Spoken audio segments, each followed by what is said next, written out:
just so that we have a video record that I could share with people. Okay, thank you.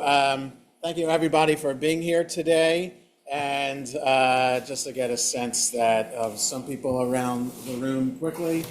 And okay, now I made you dizzy. And we haven't had a refresher meeting in quite some time. And also there are a lot more people now that have access to the kitchen and to everything in the kitchen than we had before. And I just want to be sure that we're all on the same page and we all know what we're doing to ensure the high kashrut quality and standards of our kitchen. So I came up with 2 pages of kashrut standards that I think we should follow, and this is a draft, and there could be more things that we could add to this. And I divided it into 4 topics, and then we'll have a separate topic to talk about food safety. So one could argue that food safety should be a kashrut issue too, but it's a separate topic. So we're going to talk about food. We're going to talk about preparing the food. We're going to talk about Shabbat, and we're going to talk about Passover. And if you have any questions as we're talking, just interrupt, and we'll tackle those. And if I feel that I need to add something to our standards, then I'll make a note about it, and I'll send it out again. So, hi, and extra copy. Okay, so food. So I'm just going to read through it, and all food cooked, prepared in, and served from our kitchen must be certified kosher, which means the food that we prepare in here will be prepared in a certified kosher way. In other words, it could be misleading, like we're only buying food from Shalom's or Moti's or someplace like that has a certified. So all food cooked, prepared, and served from our kitchen must be kosher. We do not allow food to be brought in from people's homes. So there are a number of synagogues across the country that do potluck dinners and things like that. We don't do that. Even food from a house that you know is a fully kosher house is not allowed to be brought into our kitchen. So food that's brought in order to be prepared and served has to be certified kosher. There has to be a label on it. All processed food, that is food that isn't directly plucked from a tree or pulled from the ground, a food that is baked, canned, frozen, jarred, or boxed, must have a kosher certification label on it. Okay? Yes, sir. So those donuts don't have the... Yes, they do. Where? Yeah, sometimes it really looks. Oh, yeah, that does. Oh, never mind. Okay, so there were donuts at the Hanukkah event that were brought in. Dunkin' Donuts. That were Dunkin' Donuts. Okay, so the question is about processed food. So there are always exceptions that might look like we're going against the policy that are not exceptions. So the proviso for all of this is ask the rabbi, okay? So Dunkin' Donuts, I took a class at the rabbinical, at my rabbinical school a couple years ago, taught by the Kashrut subcommittee of the Committee on Jewish Law and Standards of the Conservative Movement. So the Kashrut subcommittee taught a number of years ago, all Dunkin' Donuts products are kosher, even if the Dunkin' Donuts establishment is not a kosher certified establishment. So that means that it doesn't mean that you can buy the egg sandwiches or the other sandwiches like that. But the donuts and the muffins are certified kosher because the material that they use, all Dunkin' Donuts products are made with the same stuff that's delivered by the truck. And that stuff that's delivered by the truck is certified kosher. Even at the time, the tuna fish that Dunkin' Donuts serves for its sandwiches are also certified kosher. But for our I wouldn't allow sandwiches from Dunkin' Donuts to be brought in here, but donuts from Dunkin' Donuts, even from a non-certified kosher Dunkin' Donuts, are still kosher. Okay, so that's why it's asked the rabbi for, and I was asked ahead of time before the Hanukkah event, even though I wasn't here, to allow Dunkin' Donuts to be brought in. I can't say the same for Krispy Kreme. I don't know. I'd have to ask about that. It's possible all Krispy Kremes, even if some Krispy Kreme, most Krispy Kreme establishments don't have a kosher certification on them, it's possible that all Krispy Kremes could be the same. I don't know. But I know for sure about Dunkin' Donuts. All Dunkin' Donuts are kosher. Well, that means nationwide, right? Nationwide. I can't speak for Canada. I don't know if Dunkin' Donuts exists in Canada. But I know for, what's that, Tim Hortons, right. So I can't speak for Tim Hortons to know if Tim Hortons is okay. Are there any certified kosher Dunkin' Donuts around here?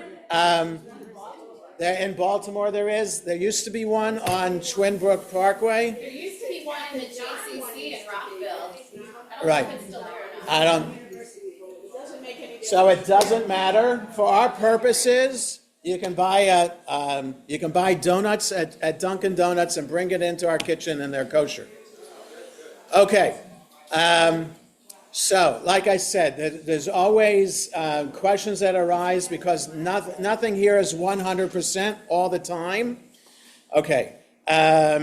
Fruits and vegetables, even cut up, raw, or frozen fruit and vegetable do not need certification on it. But canned fruit and vegetables must be certified kosher. Okay, so let me just clarify this a second. Canned vegetables are processed. So unless the ingredients on the canned vegetable says water and the vegetable itself, then it usually doesn't. There's other things in it. The other things in it make it required to have certification because there's a process. So if, like garbanzo beans, if garbanzo beans are only the beans and water, then it's okay. But usually it's not. So there's other stuff there. So that's why, for the most part, canned fruit and vegetables have to have a certification on it. But cut up fruit, like if even a prepared salad kind of thing from the supermarket, you could throw away the little thing of dressing that it comes with and still just use the vegetables with it. That would be fine. It's not ideal. I wouldn't want to say that that's the way that we should buy the cut up vegetables, something like that. But like a bag of baby carrots or a bag of cut up celery or something like that, that's totally fine. And also the fruit that we buy from the Amish market is totally fine because it's just fruit. And the same would be with frozen vegetables and fruit, because there's no processing that goes with the frozen fruit and vegetables. It's only with the canning process that there's processing there, that other ingredients are thrown in, and that's why they need a certification on it. So, Margie, did you ever? Okay. Spices. All those spices, there's processing involved in spices, and so even though it's 100% of a spice, there's still a process to get it dried and into that jar, and there should be a kosher certification on them. Nuts out of the shell. So in other words, if you were to buy a bag of peanuts in the shell, don't need certification because it's in the shell. Bag of walnuts in the shell, buy the bag of walnuts. You don't need, it's out of the shell that the processing takes place, and that's why you would need kosher certification for that.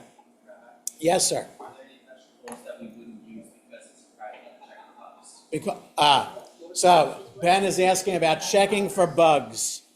Okay, so this is, a long time ago, I used to get a magazine called Kashrut magazine.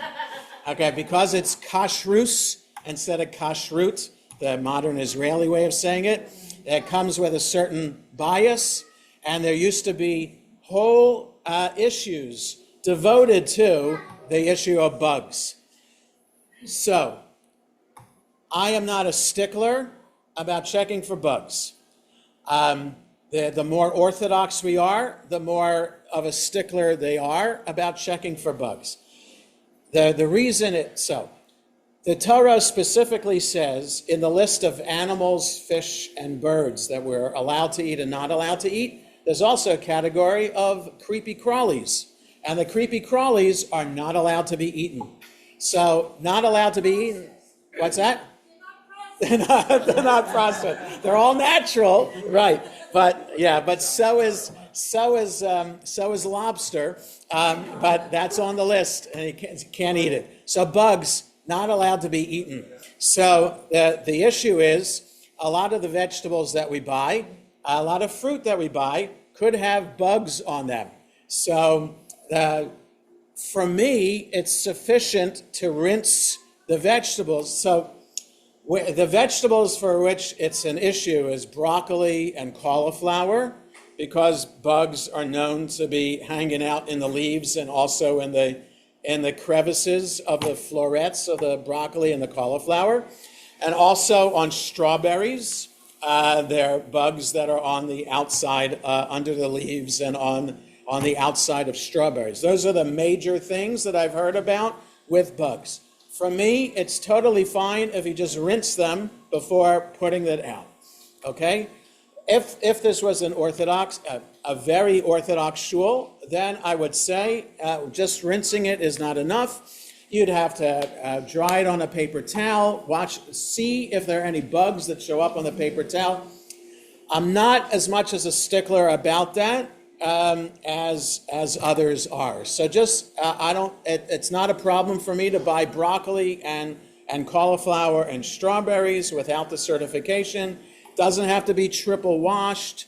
It's fine as long if we're serving broccoli and cauliflower, it should be rinsed. So I'm going to make a note here to add broccoli and cauliflower to this. Even with our strawberries, when we get fruit, we get the fruit platters. So Yes, that's not, so it's already been washed before it's put on a platter. So that's why for me it's fine.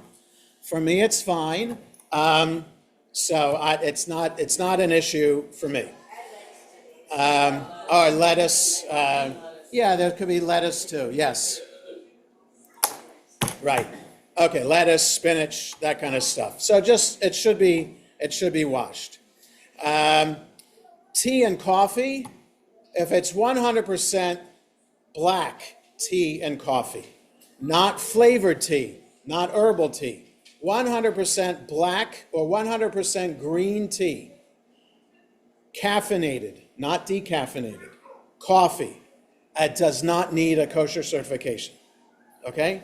So, but decaf, because there's a process that it goes through, chemical process, it needs decaf coffee, and all flavored coffee and tea, because the chemicals for the flavoring need a hechsher on it. So if you have 100% black Lipton or Nestea tea, or 100% coffee, that doesn't need a kosher certification on it. Sugar also doesn't need a kosher certification. Flour doesn't need it. But mostly when you buy sugar and flour, it has a certification on it. Eggs, yeah, come on in and, yeah.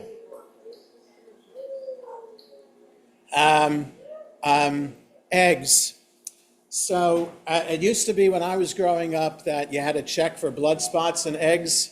It has to do with whether the eggs had been fertilized or not with a blood spot.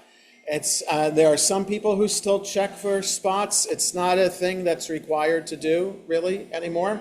So you don't really have to check for the eggs. Now, what's that?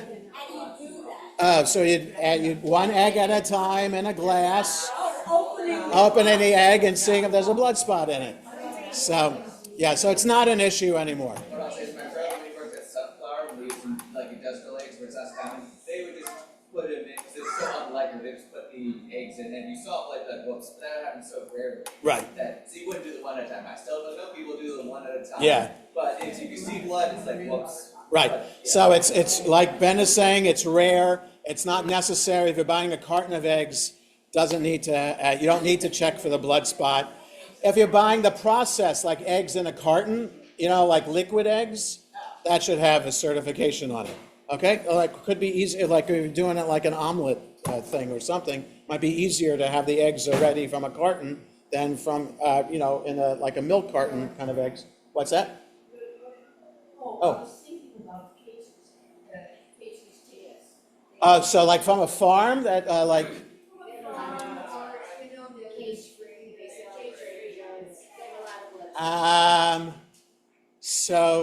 so that it's a lot easier to buy the processed eggs in a carton rather than the farm, like off the farm. So the eggs, so what you're talking about, Adriana, the cage-free eggs, so I don't know enough to know if you're going to buy those, whether you have to check for eggs. It's all about whether they've been fertilized or not. It doesn't matter. It doesn't matter. I don't know. Yes. Yes. It's a lot easier to buy. So it's a lot easier if you're buying eggs for here to buy not the organic kind, but the regular eggs. Yeah. Oh, not free range eggs. Not free range eggs. Okay. Let me just write about that. Yeah. So it's the blood spot, because we're told in the Torah the blood is the life of the animal, of the person. That's why when we eat the meat that we eat, for it to be kosher, not only is the animal it's what animal it is, but also after it's slaughtered, the blood has to be drained from it, and also then it has to be soaked and salted. And liver can't be soaked and salted. Liver has to be broiled. So all of this happens now before we buy it from the kosher supermarket. But it used to be when my parents bought kosher meat that they had to soak and salt the meat themselves. So this is things that we're not involved in anymore. But it's a process. It's an element of kosher that is important to know when it's in relation to eggs. The blood spot is the same idea. If there's a blood spot in it, it doesn't mean that it's a bad egg. It just means that it's not a kosher egg, and you have to throw it away. Okay, wine and grape juice need to have kosher certification, because that, even though theoretically 100% juice, no additives or anything else. If you look on the carton, it says 100% juice. It doesn't need a kosher certification, but grape juice does. Because wine and grape juice are a different category within food. So wine and grape juice that we buy for our kitchen has to be kosher. Unflavored hard liquor like bourbon, whiskey, and rum do not need a kosher certification, but flavored like honey whiskey or like Fireball or something like that. I mean, they're kosher, but it might not have a kosher certification on it, but it doesn't necessarily mean it's not kosher. You just have to ask me, and I'll check with the company that makes it to see that it's a. What's that? Is Fireball? Theoretically, it is, but I can't tell you what brand, because all alcohol just doesn't do. Fireball's a particular brand. It is a brand? I thought it was a kind of. See, the little that I know. Yes. Okay. Cinnamon flavored.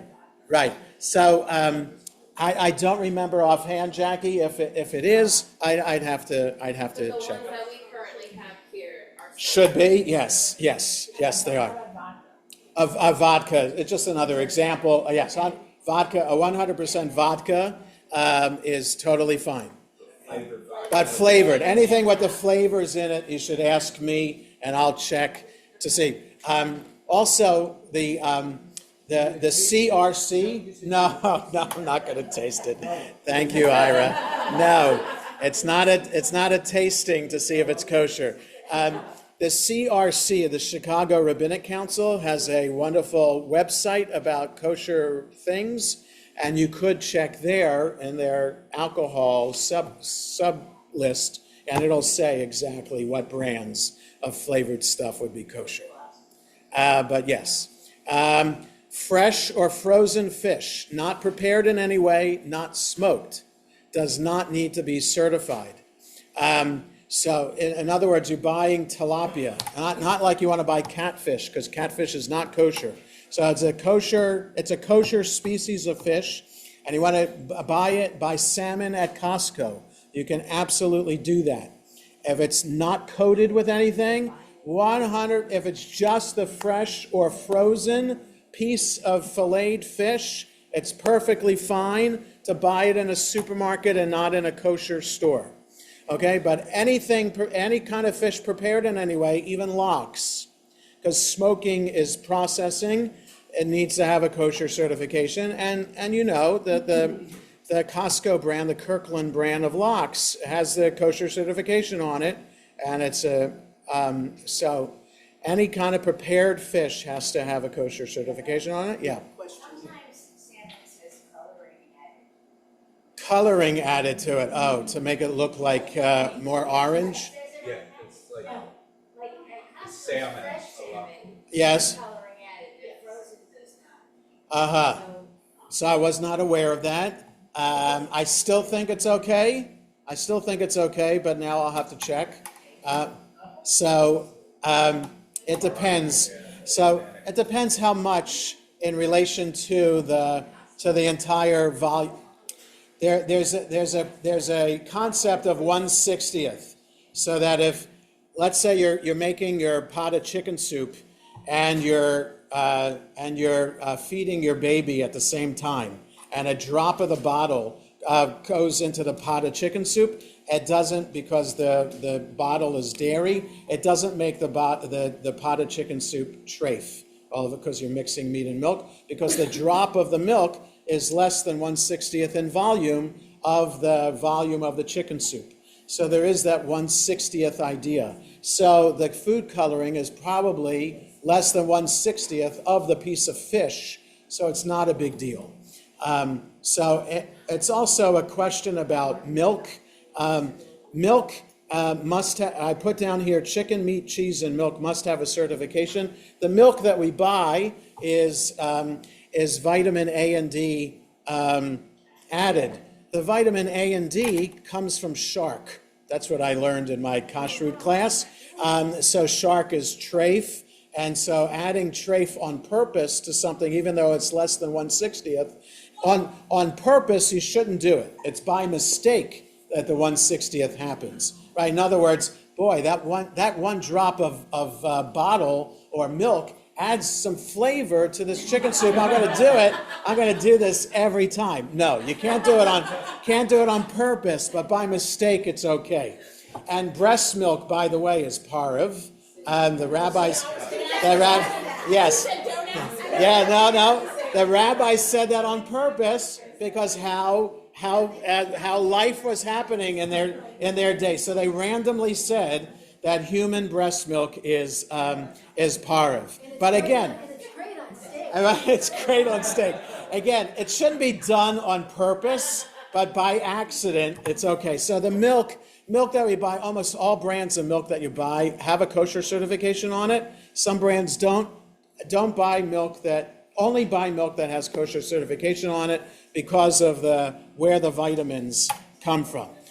Yes, Valerie. Just a quick question. Swordfish, is it kosher? Swordfish. So Valerie's asking about swordfish. Swordfish is a question. For the conservative movement, swordfish is kosher. For the Orthodox, swordfish is not kosher.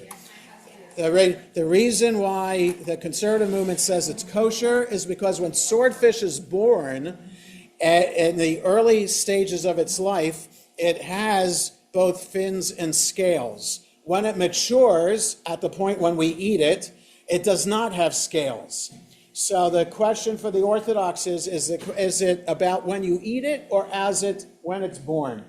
So I eat swordfish, but Orthodox do not. Okay? Can we go back to Yeah. prepared foods may be ordered early? Oh, yeah, I skipped that one. Does that except for fruit trays and vegetable trays? Right, so prepare food, I mean not fresh fruit and vegetables. I mean other things like kugel. You want to buy a kugel, you don't want to cook it here. The kugel that you buy has to be from kosher certified. Fresh fruit tray or fresh. Yeah, like I said before, the fruit tray that we buy from the Amish place or any other place you want to buy a fruit tray, it's totally fine. It doesn't need, so, right, so. What about a vegetable tray? That's what I said before. A vegetable tray is fine. I would prefer that a vegetable tray be without the dressing that it comes with. That would just because because there's no certification on the dressing, and in case it spills, and so it's just easier if you want it like they come in containers in the grocery store. So containers of cut carrots and celery. That's totally fine. Right? I'm talking more prepared, like I want to buy tuna fish, right? All of that, anything prepared in any way has to, and you're not doing it yourself here in our kitchen, has to be kosher certified. These are some of kosher symbols. There are hundreds of kosher symbols out there. The CRC has a site on its website, has a bunch of kosher symbols. Like this I just took off the web. It doesn't have the VOD of Washington's, which it looks like the Capitol building with a K in it. That also is an acceptable one. There's tons of acceptable labels. So a long time ago in my first congregation in Lowell, Massachusetts, there were crackers on the table. And I said, these crackers aren't kosher. And the people who bought the food, it has an R in the circle. I thought that was kosher. These guys were buying the food for years for the synagogue. So everybody should know that an R in a circle just means that the brand name is registered. Has nothing to do with kosher. So a plain letter K is assume that it's not kosher, but sometimes it is, because you can't patent a letter of the alphabet. You can't register a letter of the alphabet. So anybody can put a K. So I think cornflakes, for example, has a K on it. Cornflakes are kosher because it just so happens that the rabbi who certifies Kellogg's is a reputable rabbi, and they just don't feel like putting on, they don't want to pay the OU money, they just have the plain K on it. So some plain K is okay, you just have to ask me about it. It's better to have these symbols, and these symbols are so, that they're all over the place, it's almost impossible not to find something that doesn't have a kosher label on it. Okay, yes. You have another question? No. Okay. Yes, Marlene. So salmon and giant even, it has a kosher label. You have to, it's underneath kind of like you don't see it right The away. frozen or fresh? The kosher label is on top of the. Oh, okay. Interesting. Okay. Yes. So even if it wasn't, so I'm saying that if you want to go to if you're doing this on your own, like for the shul, you wouldn't go to just the fish counter and ask for 50 pounds of fish. But if you're buying just for yourself, even buying for yourself fish from the fish counter would be okay. You might want to ask them to wash the knife first before cutting your salmon. That's all, because if there's catfish or some other non-kosher fish there, they might use the same knife for all of that. But because it's cold, there's not an issue. As long as the knife is rinsed, you can buy that fish and for your house. Okay? Okay. Preparation. So you want to be sure, whether it's a Friday night dinner or any other event that's happening, don't just come into the kitchen and assume that you can work in the kitchen. Just please ask the executive director, ask Jerry, to make sure that it's okay that when you're coming in, so that Luis could be here or Jerry is here, and we know, and that the countertops will be on. So right now we have the dairy countertops on here, but you see, you have to be sure. If you're cooking dairy, these tops have to be on. If you're cooking meat, these tops have to be off. So know ahead of time, and then Luis can prepare ahead of time to be able to have the surface ready for you. And please do not cook dairy and meat stuff at the same time. So theoretically, one set of these tables could be dairy and the other set could be meat. Really don't want to do that. Now, at home, we might be doing that, and we can be very careful about that. It's just a lot easier that we not do that, okay? So please, just one food at a time, and that means one closet at a time. We all know that's the meat closet, that has all the meat utensils in it and cutlery, and that's the dairy closet that has all dairy utensils and cutlery in it, okay? And leftover food and any other food should be, meat foods should be in the meat refrigerator or freezer. Dairy food can be in the dairy fridge or freezer. Now at home, we don't have separate refrigerators and freezers for different foods. Here, this is just to be extra careful. So, if one refrigerator is overflowing, it's not a big deal if you put the overflow in the other refrigerator. It should just be clearly marked that the object, that food that's in the refrigerator doesn't really belong there. It's not, you shouldn't just assume. You shouldn't assume that when you're pulling something out of the fridge, it is meat or it is dairy. It should be labeled. So one big thing is only put parve in the other. You could do that. So that's a whole other thing is what is parve. Okay, so if we're making hot food that's dairy, if we're making hot food in dairy utensils, theoretically, that makes the product dairy because you're cooking it at a hot temperature. So there is this sense with food and preparation of food that there's a difference between cold food and hot food. So in other words, if you put a slice of cheese on a frozen steak, you have not nullified the cheese or the steak from never being eaten again. You haven't made it treif because it's cold. You just take the piece of cheese off and nothing about the cheese has entered into the steak and nothing about the steak has entered into the cheese because it's frozen or it's cold. And the same thing with the silverware. Like by accident, you're cutting your cold pizza with a meat knife. Cold pizza with a meat knife. You haven't made your knife treif. All you have to do is rinse it. The difference is when it's hot.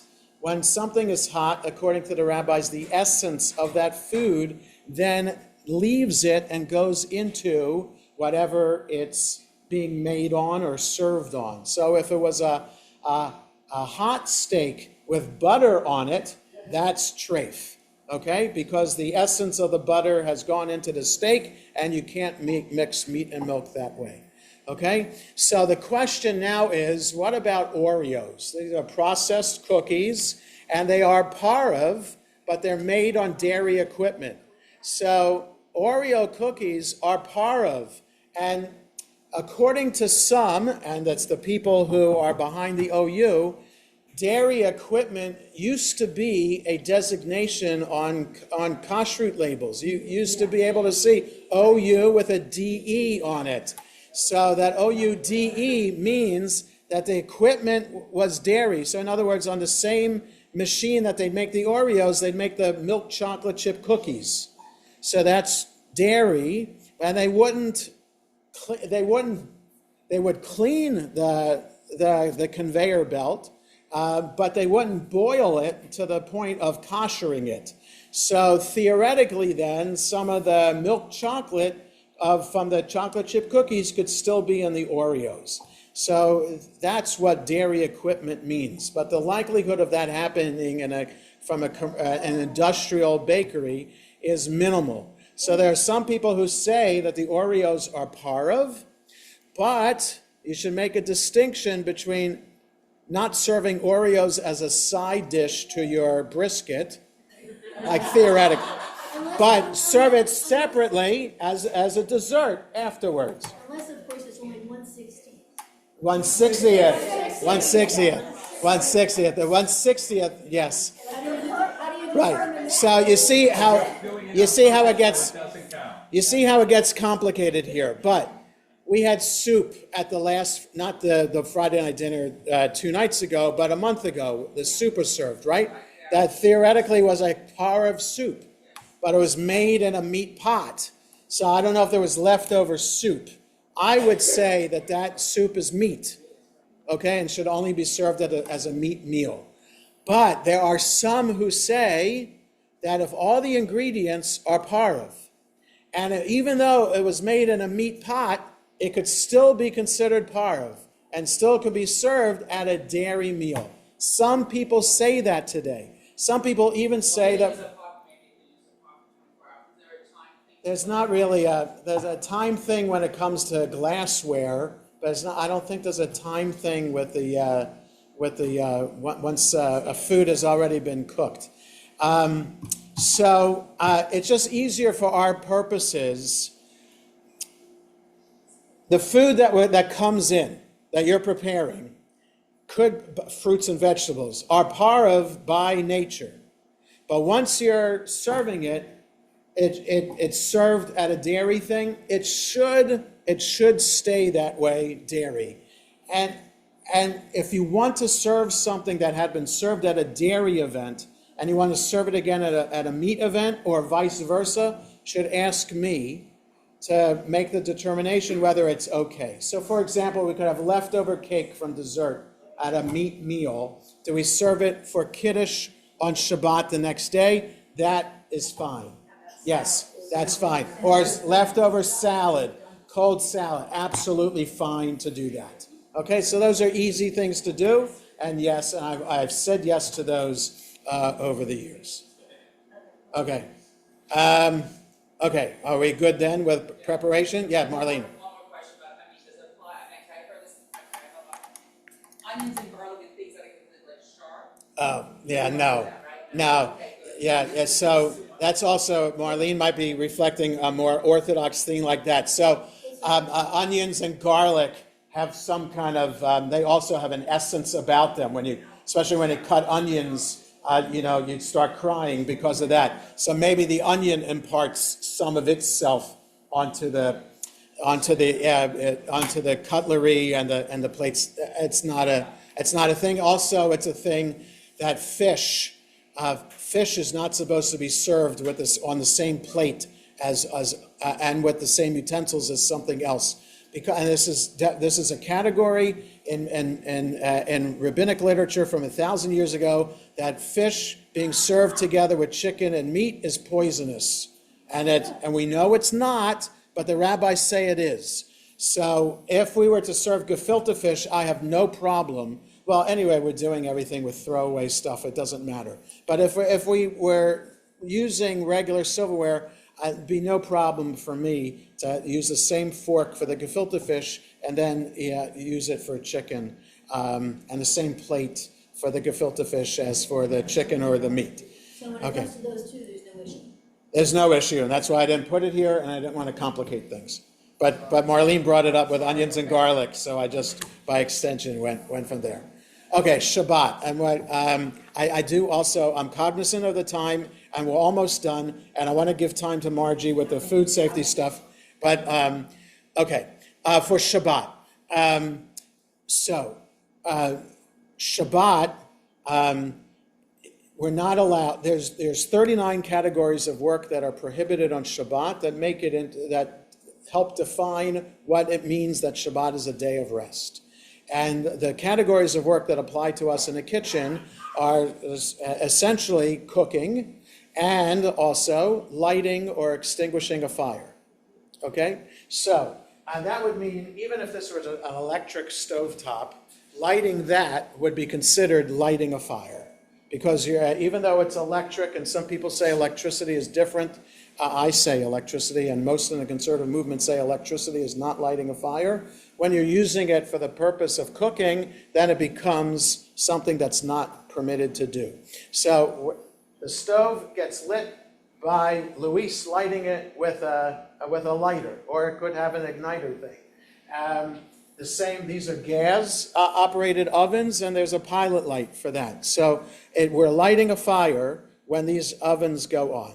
And cooking is also prohibited on Shabbat. So this came up, not to judge or lay blame or anything like that, but there's a ton of macaroni and cheese and baked ziti trays that were prepared but were not completely cooked, and then meant for the Kiddush crew on Shabbat to finish cooking them and then serving them for Kiddush. You can't do that. That's absolutely prohibited for Jewish law to be able to do something like that.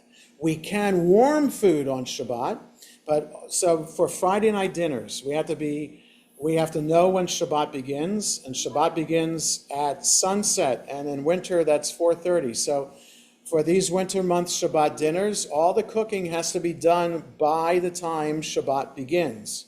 Even though our service doesn't start till 6 o'clock, that doesn't mean Shabbat's starting at 6. Shabbat starts at 4:30, and so the cooking has to be done at 4:30. We can still finish preparing. Preparing food that we're going to be eating is totally fine, but we can't cook the food that we're going to be eating on Shabbat. Okay? And so the macaroni and cheese, kugels, the Grossberg knishes, all that stuff, all cooked before Shabbat, but can be warmed on Shabbat. So we have Luis here to be able to turn on the ovens for us. Ideally, he should know ahead of time, before Shabbat, that one of his tasks on Shabbat will be to have the ovens on so that food can go into the oven. The message doesn't always get to him before Shabbat. We're not supposed to ask somebody to do something for us that's forbidden for us to do on Shabbat. We cannot ask Luis, will you turn on the oven, please? You can't ask directly like that, but you can say indirectly, boy, we're going to need the ovens today. Now, that sounds like you might be asking him to turn on the oven, but you're not asking him to turn on the oven. You're saying, we need the ovens today. If you say it as a statement, that's okay. Then he'll know. And the temperature cannot be above 200. Now, I'm looking at this temperature danger zone, and it looks like cooking happens at 160 degrees. So if cooking happens at 160 degrees, it should be less than that. Then the oven should be at 155 if there's such a thing. And I don't know if ovens go that low. Right. So what's that? It's a convection oven, so maybe less. Yeah, so I don't know. You can. The lowest is 150. For food safety, it has to be at least 200 warming. For warming. So, okay. So you have to be careful then to have it there to be warmed, but not in too long that it starts to cook. Yeah, Ben. So I'm reminded the concept that official is not official. Once it's cooked. Cooking is what? Once it's cooked, it doesn't cook yet. Yes, but it can't. But you're not allowed to change the state of something from one state of something to something else. So if you burn something on Shabbat, even though it was cooked already, you can't leave it in the oven to burn it, and that's because it's changing the state. So my question is, if I have food that's already cooked, and Yes. supposing that 200 wall temperature, it's fine for food safety, would not burn the item. Right. So am I allowed to then put it in? Yeah. So you know once it starts bubbling, then you know it's. So it's solids, I'm talking solids. not I know, but it's solids like baked ziti and macaroni and cheese is solid, but it has a sauce to it. The sauce might start bubbling. So how long does it bubble till then it's cooking some more? Is this like an Ask a Rabbi thing? So that's what I'm saying, so that, Okay. look, I'm not going to be here to inspect what happens. I understand that 200 probably has to be the temperature it has to be at. So you should, whoever's on the Kiddush committee that week that's serving something hot like that, keep it there, monitor it. As soon as it feels hot, you can take it out and serve it. Don't leave it in longer, because then it's going to be cooking, and we're not supposed to cook on Shabbat.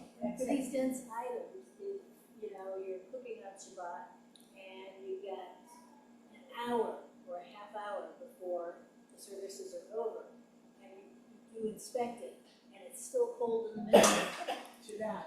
Right, so that's what I'm saying. You cannot raise the temperature above 200 degrees, because that will definitely cook it, because 212 is boiling. So you can't have it above 200 degrees. So it means that somebody should be monitoring those things that are in the oven. Starter. So it doesn't, As soon as you walk in the kitchen, you put them in. right. So, or Luis knows to take out what to be taken out, so it's already kind of warm or room temperature, but you can't, because you can't leave it out more than 2 hours for food safety. Right. Can you be If you cook anything, Cook anything at home, you never cook under 350, maybe 375. right. But then you're warming up you're having food warmed up for Shabbat. But I mean, the cooking doesn't start at 200. No, but boiling does. But the boiling, Yeah, but you're not allowed to boil on Shabbat. I don't think the food's ever gonna boil at 200. At 200 degrees it won't, but at 212 it will. And you're not allowed to boil on Shabbat because you're changing the state of the liquid from room temperature to boiling. I mean, I think for all the years that I've worked in the kitchen, I've never known what temperature Louis sets the oven Right. at. So, 200 it should be. so what I'm saying is that has to be disseminated to him, and I don't know how to say that in Spanish, but. He knows this. You know. I got it. You can point it to him. He understands that. He knows. But it's gotta be done like right. he did it for us on Friday, he Yeah. knew what to do. He does John, know. you know what time he gets in? Luis gets in at 7 o'clock at least on Shabbat morning. So if he knows to take certain things out. I don't know if he knows things. But I'm You have to saying, let him if know. he did. When I come on Shabbat morning, there's stuff out on the tables. There's bread that's thawing, and there's there's stuff in the fridge there. And I have seen the baked ziti or the macaroni and cheese tray when I've come at 7 o'clock in the morning. So so we're running out of time, and you can't do that, but, okay. But one last quick question. Yeah, yeah. If he gets in that early and things have been in the fridge, he can take them out. No. And he put it, That raises food safety issues. Yes. I'm Right. saying, can he put it into the oven? We get in for the. Yes, service at yes, 9:30. theoretically he could. When he 8 o'clock, comes put it in, He did it yesterday. he put it in, He had something in already, we were here 9:30 and there was already something, he put the. he knew to put it in. So that's Okay, so then, So that's okay. okay. The one last thing I want to talk about is Passover, and this is the easiest thing, our kitchen's closed for Passover, okay? So there's no cooking or anything that's ever going to happen for Passover, ever. But just so Because, people know that. Yes. Does right, but that's why I have a couple things here. Luis cleans the kitchen, because we're supposed to try to get rid of chametz as much as possible, but he's not cleaning it in a way that we can use it for Passover. That would be almost impossible to do. It's too much work to do. It's really requires too much energy and time to do that. That's why we don't do it. So he cleans out one of the refrigerators, puts it in a storage area. So he cleans the refrigerator thoroughly. It's empty. And then kosher or Passover products are put into that refrigerator. Only kosher certified Passover products. If anything, if they are fruit or vegetable, which is kosher or Passover, you want to wash it before putting it out. You can use the bathroom sink to do that. No, if you're not, no, so the Amish fruit platters you can't do for Passover. That we would not do. But grapes, if you buy grapes off the shelf in Giant, just wash it, it's fine. It doesn't have to be kosher. But you have to wash it in the bathroom? But gross to have to do it in the bathroom? We can't do it in here. It's been done before. What's the difference between a clean sink here and Because a bathroom sink, you assume food wasn't put there. Okay, so that's enough for me to assume there's no, I don't know, are people bringing sandwiches into the bathroom there? I'm just saying, I'm not making fun of you. with bread? I don't know. No. In our bathroom here, that's our restrooms here, we can assume that chametz wasn't there. Our kitchens at home have chametz, but this is different. Well, the sinks downstairs, yes, there are sinks downstairs, but when it's going to be off, it's going to be off limits. I have Wait, to we go do. get ready. Yes. But what would be really helpful is if we could have these laminated and have them in the kitchen. She will have that. Okay. So Margie, for the last, All right, I'll go Yes. real fast. yes, so just stand in front of Okay, you. so the handout about Fat Tom is just in the food service industry, there's this acronym FAT-TOM, and these are things that are highly, you'll see in a minute. It really contributes a lot to foodborne illnesses. So just be aware that food, acid, temperature, time, oxygen, and moisture, and you can take. Yeah, I have extra copies here But too. the really important thing that concerns me that we've seen in the kitchen is the danger zone with temperature. And this has a front and a back. The back you can read on your own. It's from the USDA about the danger zone. And here, take I have extra copies here too of and that. I'm going to post this here. But basically, hot food must stay hot and cold food must stay cold. And the danger zone is 40 degrees to 140 degrees. Food cannot be left out longer than 2 hours because that is the danger zone. Now, if you want to put thermometers in your food and keep monitoring it to make sure, like let's say you take something out of the freezer and you're thawing it, if you have a thermometer in there and you see when it is getting down to 140, you know you got to put it back in the fridge. But there is a meat thermometer here. And I was a little upset once when I was here in the kitchen and I didn't know this was here. And somebody said, well, just cut the chicken and we'll see if it's done. You cannot do that. You have to use a meat thermometer and it has to register 165, not 160, 165. Or else people are going to get sick and then nobody's going to want to eat food from our kitchen anymore. We would need more than a So yes, I bought another one, but it didn't work. So we need several of these, and I'll buy them. The one I bought from Amazon didn't work, so I'll get some more. But and I'll label them. There'll be some dairy and some meat, so you can check. When the frozen food is thawing, just make sure it doesn't go below 140. It would be good when we put food out for kiddishes if the tuna and the egg salad could somehow go in a bowl of ice to keep it cold. I don't know if it's out longer than 2 hours or not.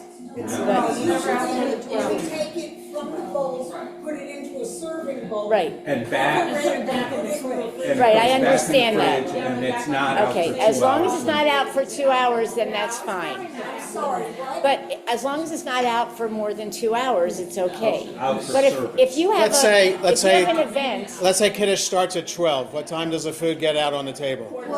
Quarter to 12. Oh, so it's fine. Yeah, it's Then it's fine. out for 45 minutes. I'm just saying, 40 minutes. Yeah, right. but if there's an event that's going to last longer, like a brunch or something, that it's going to last, several hours, people coming and going, cold food should be in the bowl that you're serving it in, and that bowl should be in a bigger bowl of ice. Okay. I know we don't have warming trays for meat and chicken, but again, it's not out for more than 2 hours, but you just need to be aware that Yes. if it's going to be, you need warming trays for hot food and bowls of ice for cold food. Okay. So and those are, so that's- basically that would be that's for it. catered events.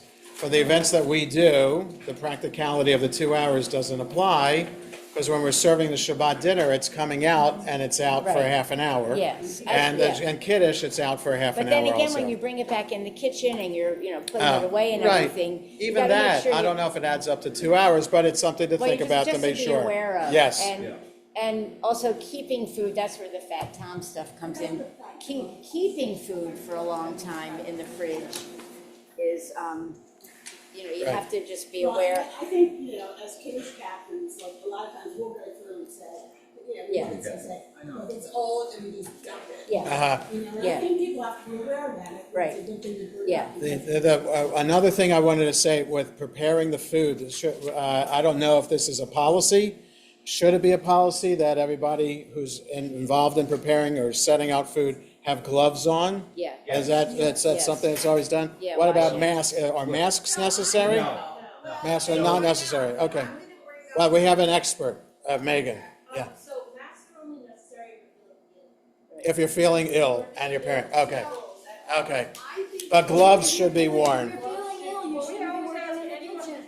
Yeah, but then there's, feeling well, don't come in. that would be ideal, but CDC doesn't necessarily agree with that, but, okay, but we should be wearing gloves when we're touching food and serving, preparing. And when people tell you that, well, I just washed my hands.